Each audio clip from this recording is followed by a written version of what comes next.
success for me is that no matter what's happening in my life, how am I staying in discovery? How am I staying in this exploration of opportunity to express love, to share love, to connect with others, to be of value to others in their life, and to keep growing, to feel that my growth and personal transformation and happiness and fulfillment is not based on external circumstances, but it's based on this internal vision, this internal perception of seeing love and seeing opportunities to reciprocate it.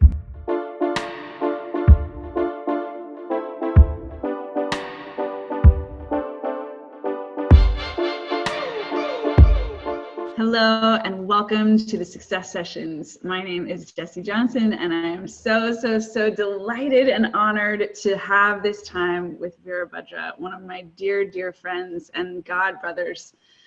I am super excited in this conversation to go deep around some spiritual edges together.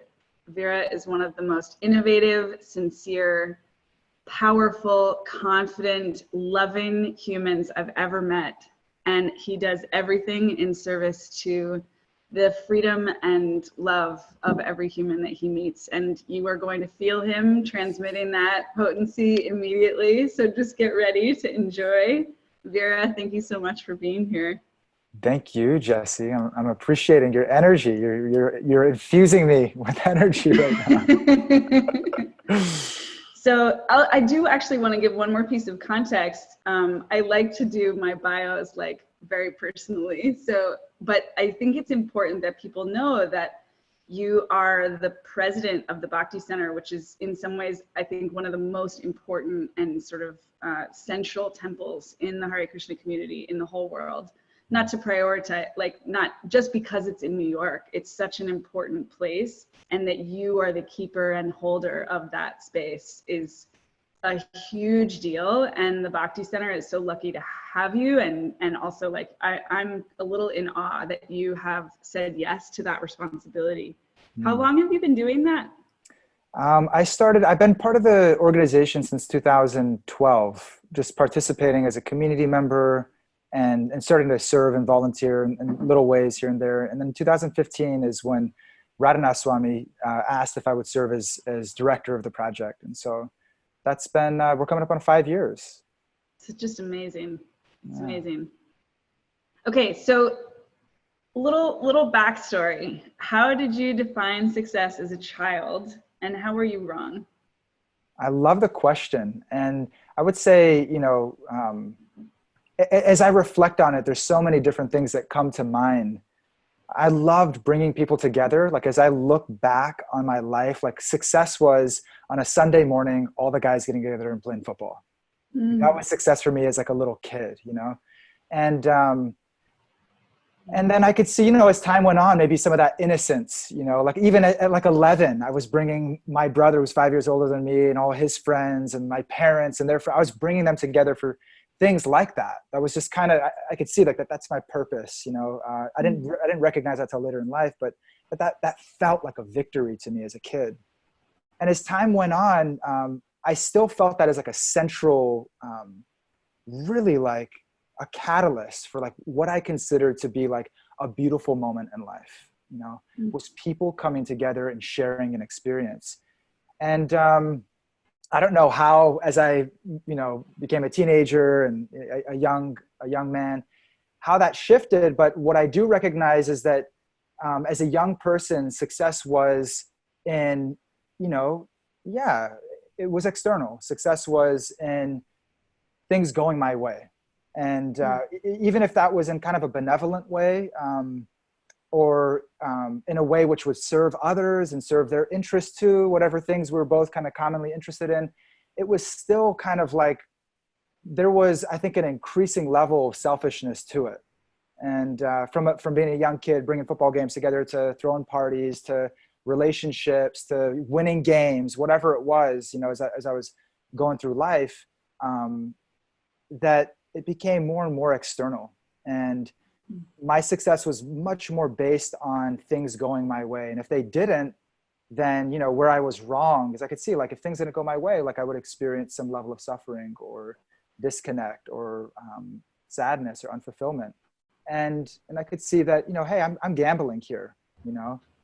If I keep putting my happiness and my fulfillment, and I keep putting that into external hands, other people's hands, and circumstances' hands, then I'm throwing dice, basically. I'm gambling with my life, and I'm gambling with success. I'm gambling with fulfillment. So, wow.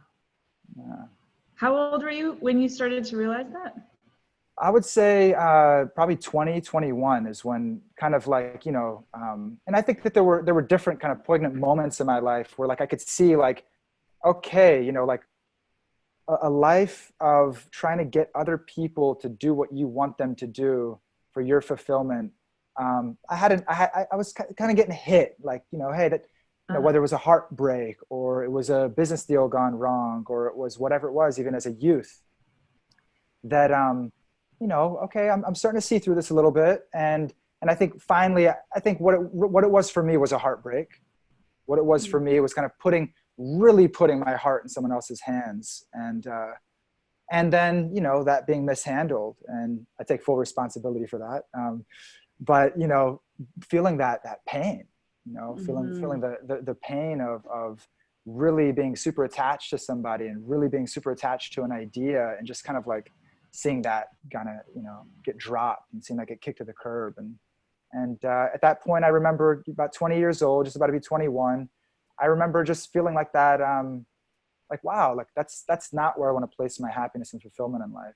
And I've seen my parents practicing spirituality. I've been in spiritual community growing up, and I've never really made it, you know, a practice of my own. I've never really made it like an exploration of my own. I want to see what spiritual life is about.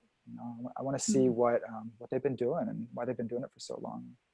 So that was heartbreak was a major catalyst. Suffering was a major catalyst for transformation in my life, and continues to be. I'm really touched by two aspects of what you're sharing, and one of them is that I think it's a theme that has emerged in many of these conversations here on the Success Sessions, that it is contrast, suffering, not getting what we want, not feeling satisfied. Sometimes the kind of lowest of the low moments, that in the moment they just feel like, why is this happening to me? But when we look back, actually those are the moments that catalyze the change, which then results in true fulfillment, or deep love, or satisfaction, or living our purpose. It's like that. So I think it's really important to put like big neon lights around that and I think this is universal principle, that there's tremendous value in those moments of contrast. And so just to emphasize that for listeners, that if, whether it's a moment that you're in right now or a moment that happened in the past, you still feel some kind of bitterness or resentment around, to really get curious about the transformation that contrast is opening. There's a door there. Yes. The other piece that I was struck by is just your honesty about this selfishness, because I know that one. I think many people know that, and especially for folks who are really, really like kind and likable and popular, even, I think it can, and spiritual also, it can get kind of covered up in a way that becomes a blind spot. And so to hear you be so just like open and like, yep. Like people were liking it, but I was all self-centered. It's very, very human. Yeah, totally. Yeah, I mean, as you remind me of that, growing up, I was popular, you know, and I recognize like so much of what I was striving for was to cover up the insecurities that I felt. You know, so much of what I was striving for was to not feel the pain, to not feel the uncomfortable feelings that definitely were coming up in my life. You know, if I look back, the same feelings that I have now in my life, I remember them as a kid. You know, they're not so different. You know, and so definitely, yeah. Looking back in retrospect, I mean, you know, a Hare Krishna kid growing up in, you know, it's like in East Dallas, growing up in the hood. You know, like gangs walking up and down the streets. You know, like this major contrast. You know, my father leaving when I was a kid. You know, this real identity kind of crisis of like, am I a monk spiritual kid, or am I like, you know, an East Side Vato? Am I like a gangster, you know? And this real, you know, looking at the outside world and sort of seeing this intensity and seeing this certain ego and a certain portrayal of like what it means to be a teenager, what it means to be a young man in this arena, you know, and how to fend for myself in that arena while also being exposed to this very beautiful, you know, spiritual community. And so I think a lot of my life was spent, from early on avoiding those feelings and then just creating layers on top of it, you know, whether it was as a kid, I always hustled. I was a business guy. I ran a food delivery business in my school. And, you know, I was always chasing highs, and I was selling marijuana as a kid. And like, I wanted to make money, and I wanted to be influential. And I was able to connect with anybody and everybody. And I was a homecoming king. I was a captain of our football team. I was throwing parties. Like, there was this whole thing. And it's like, okay, what was all of that about?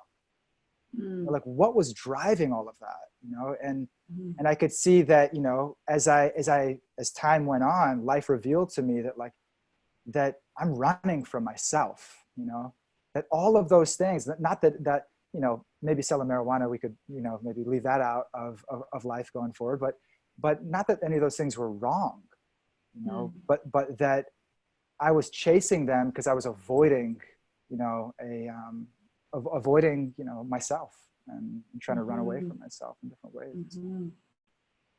Yeah, we've talked about this a lot. I think that this is part of your mastery, is really tapping into what's underneath for other people. Like when you're teaching, when you're preaching, when you're guiding, when you're counseling, that's like part of what you're so good at tapping into. It makes me wonder if part of that, like somehow, I think it's miraculous that at 20 you were like this self-inquiring, this self-aware, this like skeptical of your own motivation. It's very remarkable, I think. And you now like have really mastered that, and then bring that to every interaction with other people, which is why I think they feel so met and so loved when they're with you, because you're not real. You see this up here, whatever is happening up here, but really you're paying attention to what's underneath. I'm trying to, yeah. I'm trying to, for sure. And yeah. Trying to get underneath the surface. And I think that, you know, when you said that, it was like, I was aggressively pursuing, you know, success, right? You know, the way that I was looking at it, I was looking for pleasure. I was looking for happiness. I was looking to avoid pain. I was looking to avoid suffering. And so I was aggressively pursuing anything that stimulated the senses and the intellect and the feeling and the vibes and the ego, like anything that would kind of give that a boost or give that a rush. I was aggressively pursuing it. So I think with that there was a fire that I was kind of approaching life with that at a certain point really started to burn me. I really felt like singed by that selfishness. I felt singed by like this aggression to like satisfy myself, you know, to please myself. And so that at 2021, that was like, okay, like that fire burns, it hurts, like, okay, whoa, you know, I feel like I got a scar on my heart from it. And I want to just be really cautious and conscious, you know, of what's my motive and intention behind my actions. Well, so let's fast forward a little bit, and maybe we'll come back to this turning point, but it's been, I don't know, I'm making this up, like 15 years since that. Is that true? It's been, I'm 33, so 21, okay. So 12 years, yeah. Okay, so in like now, how do you frame or define or conceptualize success now from this level of maturity? I define success as seeing the opportunity to serve in every moment of my life. I've found the greatest pleasure in my life, the greatest happiness and fulfillment from serving others, and as selfless of a way that I can, that I am capable of. That's where I found the greatest joy and fulfillment in my life. And so success for me is that no matter what's happening in my life, you know, how am I staying in discovery? How am I staying in this exploration of opportunity to express love, to share love, to connect with others, to be of value to others in their life, and to keep growing, you know, to feel that my growth and personal transformation and happiness and fulfillment is not based on external circumstances, but it's based on this internal vision, this internal perception of seeing love and seeing opportunities to reciprocate it and opportunities to share it in my life. And so that's how I would frame it in a nutshell, you know, yeah, that's success for me. What's the difference between, like, I have my own relationship to this, and I'm also hearing the thread of the kind of the danger of seeking pleasure and avoiding pain. How is it different serving the pleasure, let's say, of others? Is it like, do you witness that can create any problems for those people? I don't actually see this, so this is a theoretical question, but like, I'm curious to understand more of the science of that. Why is it that when we serve the pleasure of others, when we're invested in other people's happiness, that somehow is a less loaded or less codependent or less dangerous thing for them specifically than them seeking their own pleasure? It's a great question. I love it, actually. And I think it's really, it's the state of consciousness of whoever's serving, you know. And I could see that the big shift for me was like that, you know, that I'm the center, and by I, like the little me, like my ego and my senses, and, you know, the more kind of superficial aspects of what I'm seeking to gratify and experience as pleasure in life. Like, I'm putting myself in the center, and I'm trying to revolve in the environment and people around me. And that's just a gamble, right? It's like, like my partner or my girlfriend or this deal or the weather, or I'm not going to win every game when I was playing sports, you know, in high school, like that. It's, you know, that change is just that's the nature of the material world. And nature is those dualities for sure. There's going to be pleasure and pain.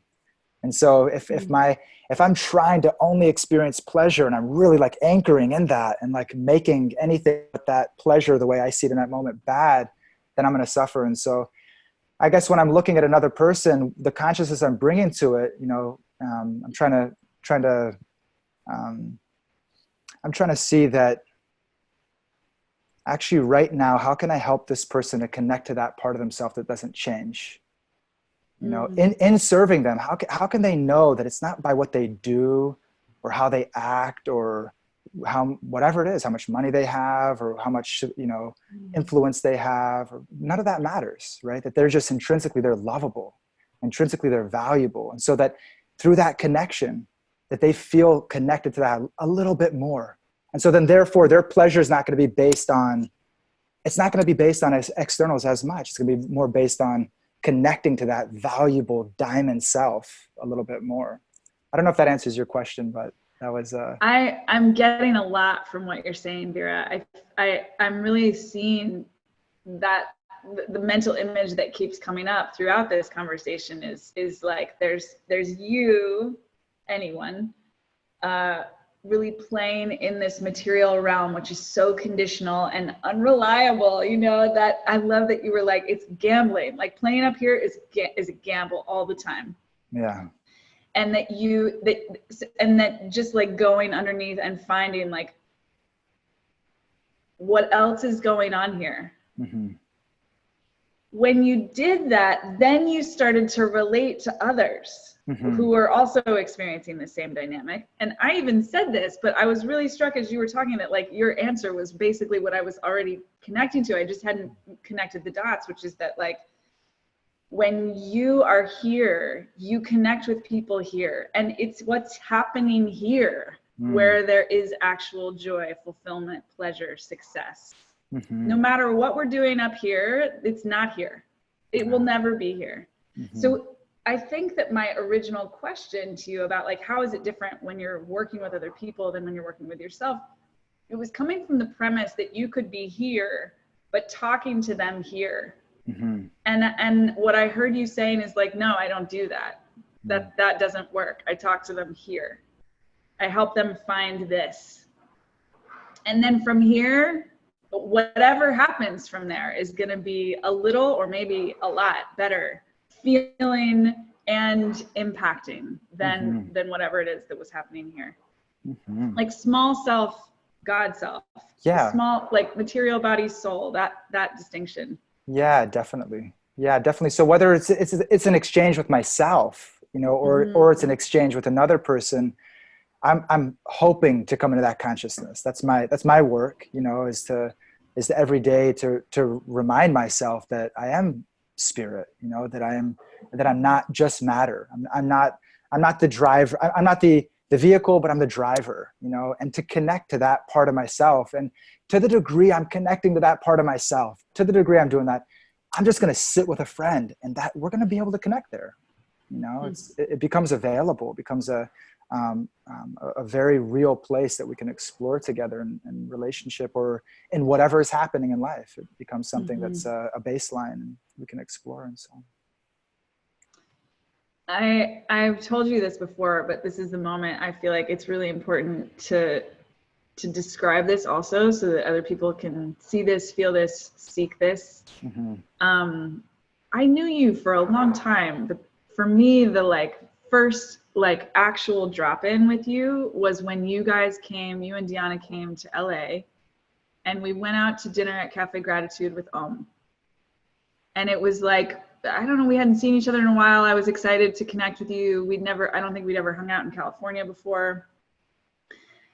And I sat down with you guys and almost instantly started weeping. And and I are like old and good buddies. So I'm like checking him. I'm like, oh, what's happening to me right now? And it's like, okay, I this is just what it is to be welcomed into this place. And that you and Deanna, I think both reside there. And it's really rare. I think it's really rare to be in the company of people who are so clear about the priority of being here. I think everyone knows what this place is, but it's an unusual thing to have this be the standard. And that was when I fell in love with you guys. I was like, this is happening. This is Krishna's mercy. I'm feeling Krishna right now through these individuals. The love is palpable. We don't talk about anything. And that was the thing I think that was also striking, was that over dinner we were talking about, it wasn't that we were talking about such important things. We certainly were not having a deep emotional conversation. I just was feeling the penetrating, pervasive love that you guys are like, you've put your stake in the ground next to this love. This is all you're interested in. That's my experience of you guys.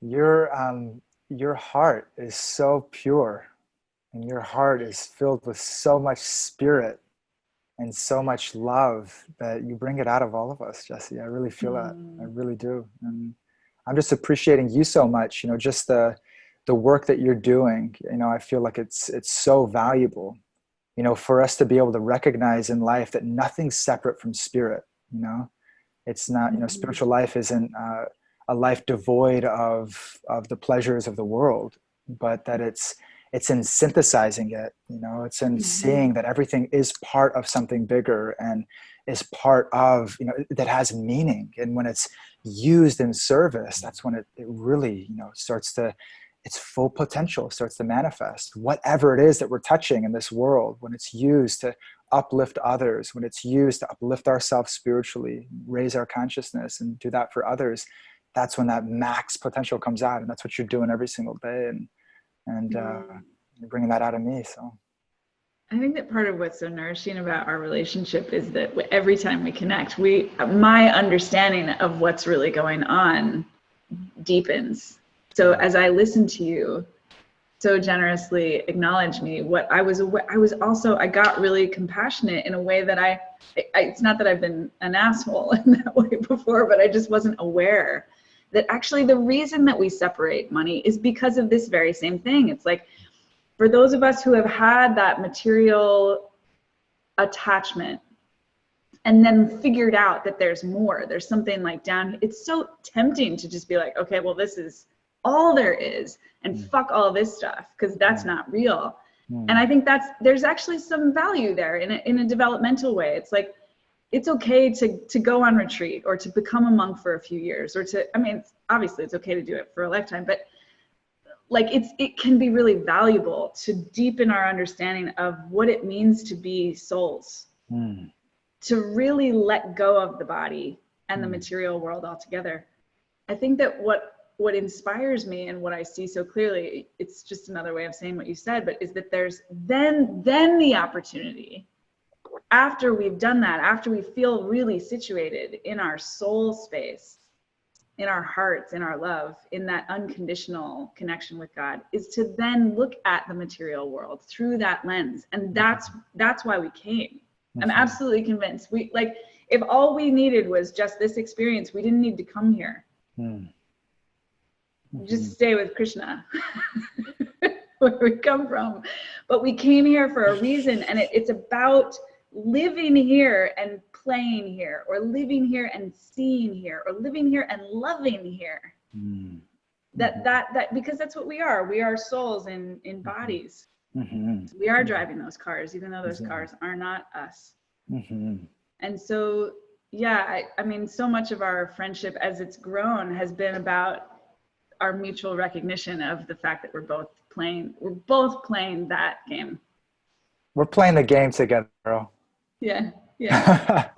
I'm loving it. It's so empowering, right? It's something that Doyala and I have been talking about in our morning podcast, is that we're looking, and this is what I could see, what I was looking for, what I'm still looking for in my life is pleasure that's uninterrupted. It's perpetual. It does not stop. It keeps expanding. It keeps growing, right?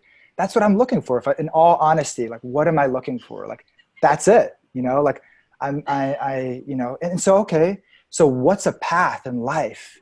What's a consciousness? What's a way of being? What are principles and values that are going to support me to be able to see, no matter what is happening, that's available? That no matter what is taking place in my life, that pleasure is available. And so it's something that, as we're navigating the material world, okay, I'm recognizing I'm the driver of the car, right? The car will change. The car is born. It will live for some time. It will break down at a certain point. I'm the driver in the car. To the degree that I'm maintaining connection to that driver. I'm maintaining connection to the truth of the driver, of the qualities of the driver. I'm connected to that. Then as I'm navigating through the world in whatever vehicle that I'm in, and whatever person that I come into contact with, whatever circumstance that I may meet, I'm bringing that spirit. I'm bringing those qualities into that experience. I'm coming to every circumstance with an offering of love.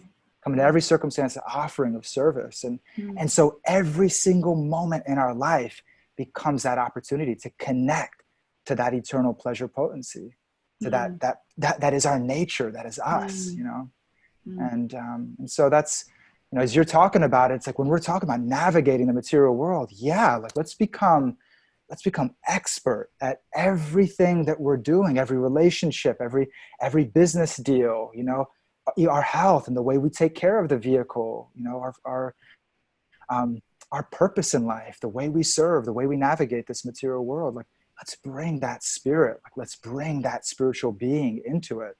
And so everything becomes a catalyst for connecting to that pleasure, connecting to the pure self. Yes. It's really cool hearing you describe this, because I just keep hearing how it's almost like you upgraded or purified, like your little boy, that version of you, 11, or even, I think even younger and older in your adolescence too. That seeking of pleasure there was something true in that. And you were just kind of negotiating, like all of us, figuring out like where to find it. And you were looking up here, because that's where you can see things. That's what everybody else was doing. So I was like, let's try this out. Let's give this a ride. And then to hear you now from this place say like, I'm totally still looking for uninterrupted pleasure, and I just don't look here. Hey, look here. And then I can bring that love, that spirit in here. It's like, it's this radical. I think this is in one way, it's so simple, and I think everyone listening can relate to it and understand it. And at the same time, it's this very advanced, very sophisticated understanding of the world. I think it's very, yeah. I think everyone needs to learn from you, Vira. Well, a disclaimer, I still look for it up here. I still find myself sniffing around trying to find it, you know, and you know, so I recognize that, you know, I'm in a process. I'm fully, I'm in a process of identifying more and more as time goes on, where does lasting fulfillment, where does it exist? Where is that in my life? When I really look at my life and I really look at those moments of like, I don't want anything else. I don't want to, this is it. I'm experiencing the deepest fulfillment that I have in my life. When I look at that, it's in my spiritual practice. It's in selfless service. It's in looking at the challenges of life, the depression, the sadness, the difficulties, the reversals. It's in seeing like the benefit of that storm, you know, seeing the growth that's taking place through those things. So when I look back at my life and I look at growth and I look at where I've really experienced fulfillment, it's not up here, you know, that's just the honest assessment. I'm still conditioned to like, you know, go back there. I still feel like I jerk back that way in my life, you know, but I take one step, two steps toward it, and I could just see it's like, nah, bro, like you're just, you know, you're moving in the wrong direction again. You know, you're avoiding yourself again. You're moving away from your true self. And so then now as I move into the surface, it's like the waves like of life and things become choppy and it's like, it's staticky and it's harder to hear the inner voice and it's harder to just be, and it directs me back. It kind of now pushes me back to go deeper, you know, to come into that stillness and to come into, the assumptions that I have, and then I'll say they're assumptions just to put it out there, is the assumptions I have that I am a pure spirit, that there is a source that is benevolent, that is loving, that is designing my whole life for me to transform my consciousness and be in this uninterrupted, you know, state of love and exchange of love. That's my assumption. I believe that. And when I apply that assumption to my life, I experience fulfillment. I experience, you know, greater levels of growth and transformation and happiness. And so I'm in the process fully, you know, and it's murky at times, it's muddy at times. And I'm clear that, you know, as I move back toward myself, that myself that is, that's unbreakable, myself that is fulfilled without anything external, that is grateful for everything in my life, that, you know, is just with my hands folded, you know, in gratitude for the opportunity for this moment right now with you. As I move toward that self, then there's just no question, my experience in life, that's where the juice is at. So. Yeah. Your smile is brilliant, like the sun. That time was just like, preach, you know, the transmission, it's in the words, and it's also underneath. And I just like, I could feel that, because I'm leading the interview, I'm like going to keep talking, but I could feel the part of me that was just like, yeah, I'm just ready to like, you know, there's no need for more words.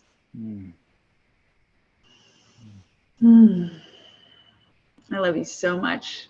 I love you too, Jesse. I feel so grateful anytime we connect. That's you know, if for more words, is that these type of connections that I found more than anything in my life, that connection with fellow journeyers on the spiritual path, you know, whatever the faith is, or tradition, or religion, or whatever that may be, but just being on the path with a fellow seeker, with a sister that's seeking truth, that's looking for that's looking for the diamond self and looking for the source of all those diamonds.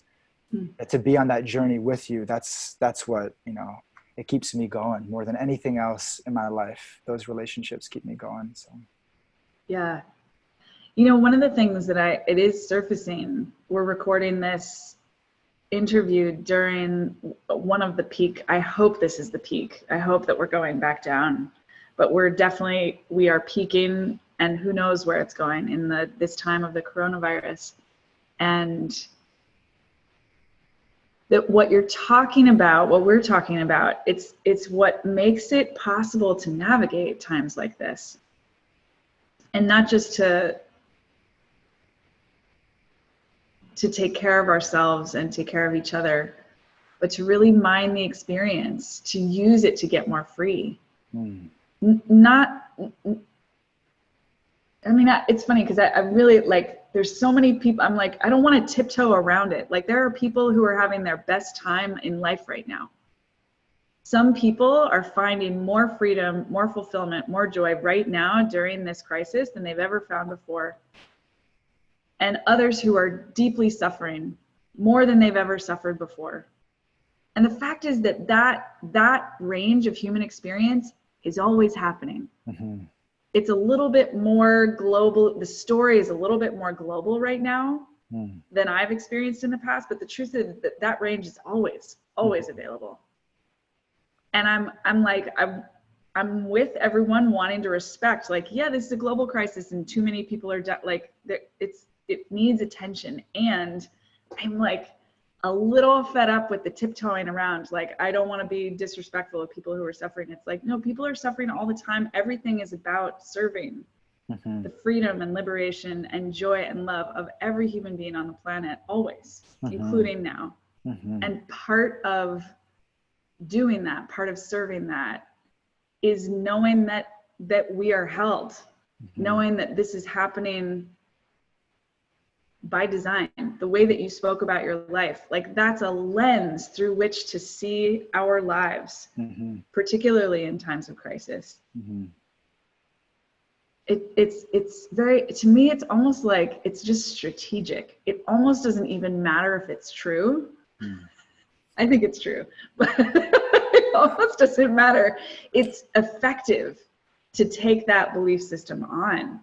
Because otherwise we just feel like victims to our whole lives, and then we are completely disempowered and there's nothing we can do, nothing we can do to change. So I'm also very fortified and strengthened and nourished by this conversation, because it feels like, yes, this is the medicine, this is the cure, this is the healing.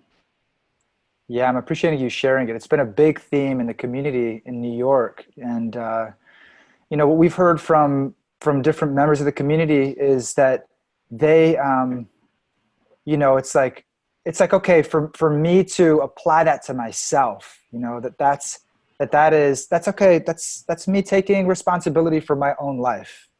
That's me, creating a belief that I believe is going to be very empowering for me in my life. That's going to help me and inspire me to keep striving for a goal of this uninterrupted love, this uninterrupted, state of higher consciousness, and seeing the opportunity to serve. So, saying, hey, I'm taking this belief on that I believe there's a higher power that is always working for me, no matter what the reversal is and the challenge is. Okay, let me apply that to myself. And then what I've seen for people in the community that are struggling to apply that, because whether they're sick or a loved one is sick or they're isolated or they're in a storm, they're in that storm, is what they're asking for. And what is like this powerful healing balm is to be with them in it. It's not to sulk. It's not to dwell in it. It's not to, now become depressed with them, but it's to be with them while holding space that they are so much more than their suffering.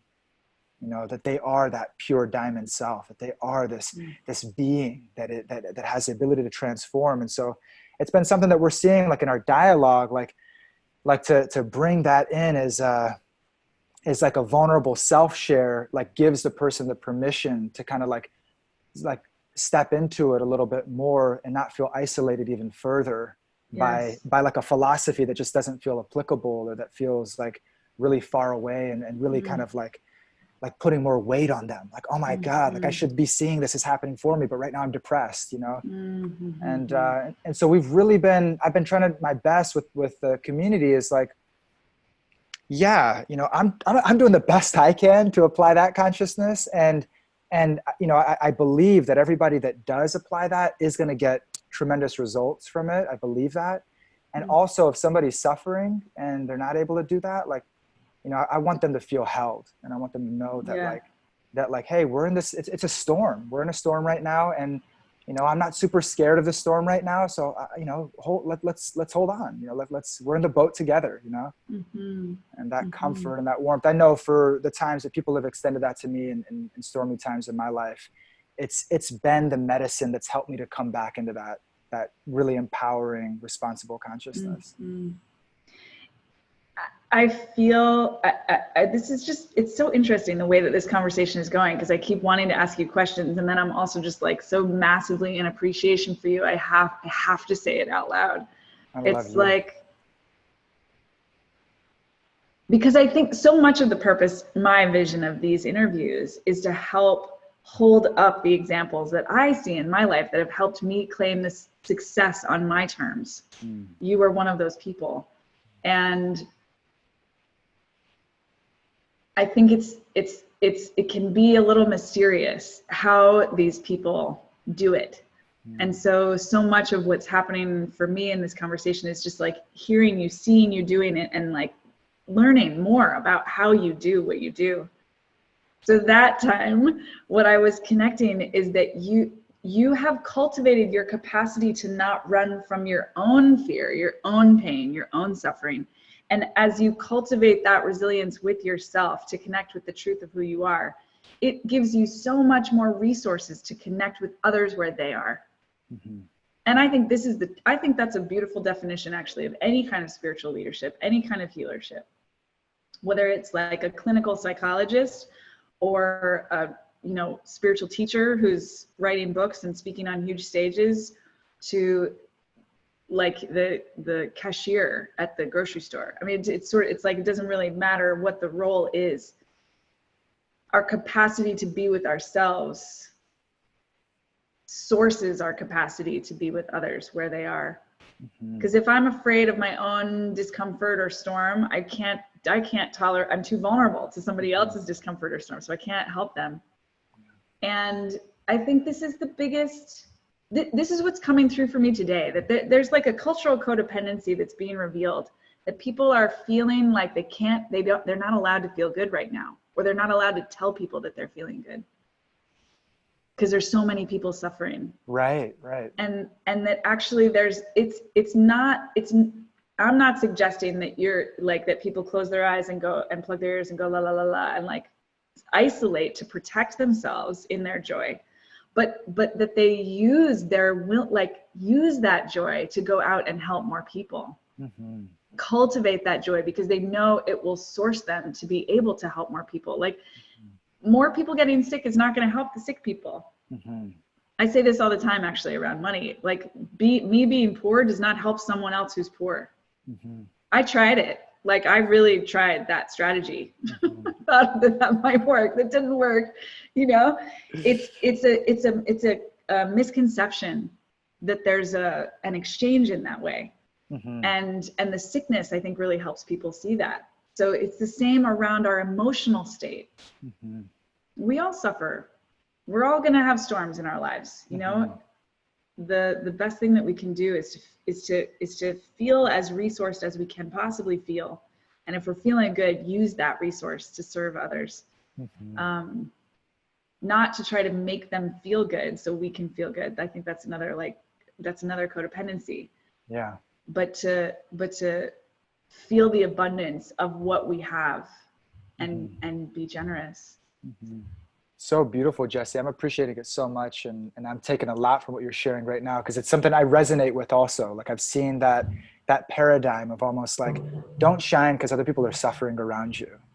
You know, don't, you know, you're feeling happy and you're connected to God and you're feeling like, whoa, like you're feeling this rush of energy and inspiration. but, don't let that be seen too much, because other people are suffering, like you should be compassionate to that. And it's like, it's almost like being compassionate to that is like to suffer with them. And so it's interesting. It's like that shift in, sympathy and empathy. It's like, one is like, okay, wow, I have a friend that's suffering, but the fact that right now I'm feeling resourced is going to allow me to stay connected to that part of myself and that part of them that is not suffering, and to simultaneously to be with them in their depression, to be with them, and not need to change it, not need to fix it, to just be with them, to hear them, to, reflect them, that warmth and that empathy and holding space for them is everything that soul, everything that being needs to start to blossom again, to start to see, letting that light in, letting those rays of sunshine in, so that they're, they start to blossom again and start to awaken. So I love the distinction you're pointing out, and it's helping clarify it for me too, is that, if I'm feeling inspired, let me be conscious, I can be conscious of where my partner is at, or my coworkers or employees, or, where society is at. I could be conscious to that. I can be empathic to that. And I can channel all my resources and all my energy in such a way that serves, and that really helps to uplift others. And we get uplifted in the process, in giving, we receive. We get so much from being with people in their process. Hearing you say that, I was just thinking too, that there's another piece that, at least for me, has been so helpful, which is when my one spiritual teacher in particular, but people in general, whenever someone has told me, like, particularly when I'm like really in it meaning like in my suffering, in my contrast, in the struggle, whatever, when someone has told me or just held energetically for me that they're not actually worried about me, when they see my soul, when they see that I'm unbreakable, not because I'm so tough, but because that's the nature of the soul. When they see that and speak to that, that connects me with my own infinite resourcefulness.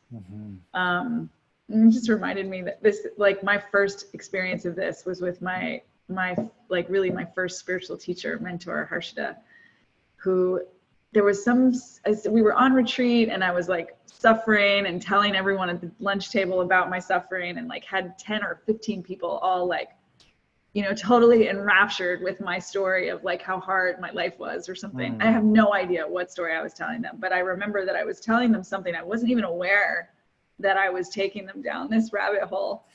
And Harshita came, and he was like, everybody stop listening to Jessie, go home. Do not believe her. Like, when she tells you how difficult or hard things are for her, like, don't listen. She's lying. And then he like sat me down, like one-on-one. He looked at me and he was like, Jessie, so you're 20% fucked up. Like, who cares? There is this other thing. And for me, I mean, it was quite harsh. Not everybody is ready to have like somebody, he pulled out the swords, but I was so relieved. That was my reaction, was to just feel like, oh, I don't have to focus on that. Oh, I thought I was responsible for like cherishing this sacred suffering, and he just gave me permission to drop it. Like, this is not the most important thing. This is the most important thing, and you got this all the time. And it was immediate. It was instantaneous. The flip for me. And you do that very gently and very persistently. That's my experience of you. I think this is my new name for your mastery. I love the ninja sword analogy from your teacher, and that you just had me thinking. It's like, okay, what allowed for him to do that, right? Is that you trusted him. You trusted him on a deep level, that he could come out and say, I'm going to challenge you really hard right now. Like, there's some beliefs that you've got going on that are not serving you, and they're not aligned with your soul. They're not aligned with the nature of who you really are. And I'm coming out with the swords right now, and you didn't fight, right? You could have pulled your swords out and fought back, but like, because you're vulnerable and you allowed, it's like, bam, like the attachment to that suffering was just like, and you were able to just let that go. And so, and I found for a lot of people that there's such a lack of trust in leadership, and in a big way, that I think people have been hurt in relationship, have been hurt by leaders, spiritual leaders, etc., government leaders, hurt, welcome to planet Earth. Right.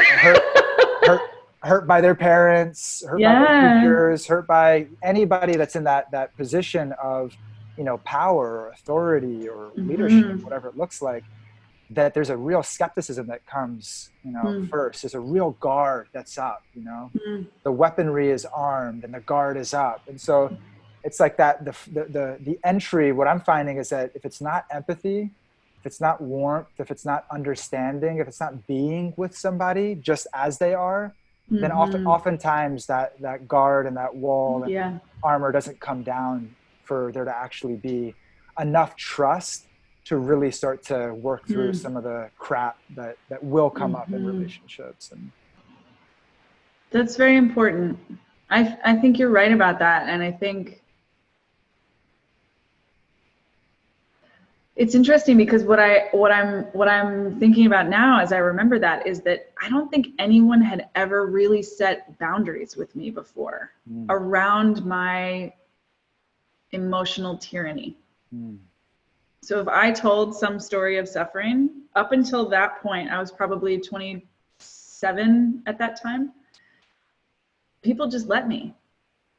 I ran circles around therapists. I ran circles around, it was like, no, my parents probably too. Like no one was like, I don't want to go there with you. So I just was used to having this totally unconscious power and never internally never setting a boundary with it. This moment that you described when you were 20, what another way that I hear it is that you were like, okay, I'm not going to let that part drive anymore. And it creeps in, tries to drive again, but you're just like, nope. And boundaries can be incredibly loving. In fact, I think by definition, boundaries are incredibly loving. They are very safe making for the child parts of us, which is really the only parts that need it, I think. So I think that was a big part of why I was able to soften and receive also. I did trust him. We were in relationship, and so that part was there. But I got swords with all kinds of people I trust. It's not like that. They're ready. My ego's ready to go and protect and defend. Yeah. So I think but there was something it was like, I am actually working really hard to continue to tell this negative story. And this person is telling me I don't have to do that anymore. And they're willing to fight for me. They're willing, the swords that he pulled out were I could have taken them personally, but I think I just experienced them immediately as like, no, he's giving me permission to be the love that I am, the love that I long for right now, and not wait. The 3 cheers for Harshita. I was so grateful. Amazing. Yeah. Yeah, and everybody needs their own flavor. I think I needed someone who was going to be fierce with me. Otherwise, again, because I had this tyrant inside. Yeah, there was a tyrant, right? It's like you're, it's not like, okay, let's listen to what Jesse has to share, and all right, and now you're running circles around, right? You're stuck in your story, and the show goes on, right? That transformation, that like, wait a minute, like, hey, like, we've heard that song, and we know where that's going, and we're pressing eject now, and we're throwing that in the Ganga, Yes. Yeah, rewriting that story. Yes. Yeah, that wasn't going to happen through just a gentle, soft. That was going to happen. There was a boundary that was needed to kind of redirect that energy, and you can see in your life now it's directing toward the most beautiful and empowering, dynamic service ever. Yes. Yeah. Everything in my life has brought me here for sure. Harshita was a huge influence, and I'm right now like in extra gratitude for him. So You're bringing up a lot of gratitude for me toward my main mentor during that phase of my life from 15 and still now. He lives in the Bhakti Center still. We're family. My godfather, his name is Arjuna. And when I was 15, I was basically just like the chip on my shoulder, and like, you know, what I was trying to prove, you know, how I was living my life, like the edge, the sharpness that I was living my life with was, I guess the analogy I look at, I was like a green bucking Bronco. I was a green, but like, you know, I was biting. If you try to take me for a little stroll, I was going to bite you. I was going to kick you. It was a matter of time, right? Like I knew my way. I knew what I wanted. That was what I was going to do with my life. And anybody that got in the way was the enemy. And there were a lot of people that tried to get in the way. And so I made enemies of a lot of people, and or manipulated, or, you know, whatever it was to get my way in those situations. And he was like that person where my parents, you know, which I have a beautiful, loving relationship with, you know, they didn't know how to hold the reins. They didn't know, you know, they'd try to hold it too tight or they'd give too much, but he knew how to hold the reins. Like, I'm with you. Like, whoa, okay, I feel you. Yeah, you're gonna kick, you're gonna bite a little bit. Okay, I'm with you though. I'm with you. You know, you know, I'm gonna help you. I'm gonna help you to stop being such a selfish prick in your life. I'm not. I'm not gonna give up on you. I'm gonna keep holding those reins. I'm gonna keep loving you, even though you're giving me so many reasons to kick you to the curb. I'm gonna stick with you right now. You're being so selfish. You're being so arrogant. You're not thinking about anybody but your small, puny self. But I'm not letting you go. I'm because I see something beyond that. I see something's beyond that. And so 15, 16, 17, you know, I fought him. I still fight him, right? You know, and but it's softening, right? And it was allowing for me, you know, to really trust this fatherly love, this masculine presence in my life, to really trust that this person is not here to take advantage of me. You know, this person's not going to leave me, right? This person is not going to cheat me or hurt me. They're not trying to manipulate me. Like, this person loves me. And all of that fighting was just, can I trust that love? Can I trust that love? And what that did for me was then allowed for me to start to say, hey, I could trust a higher power. I could trust that even when it's ugly and even when it's difficult and even when it's challenging, that because I've trusted a person in this world and I've seen that they're not taking advantage of me, I can trust a higher power, and that actually that they're here to help me to grow and transform and give me the greatest gift of life. Vira, that's so powerful. Thank you for sharing that. Thank you for letting me share. Oof. Okay, so I'm gonna shift our gears here. I could just keep doing this with you for literally days. My sense is that actually it's really important for people to know both how to connect more with you personally, and also how, like, what's going on at the Bhakti Center, particularly now as there's like, the Bhakti Center is my favorite temple in the entire world. And now because you guys are putting out more virtual content, I can tune in from Los Angeles. Like, I would love to hear a little bit of both. Like, how are you serving people right now? If people feel drawn to you and want to have more of your spiritual guidance, how can they do that? And then what can people do to plug in more to the Bhakti Center's offerings? Thank you for making the opportunity to serve available, and I love you. Thank you.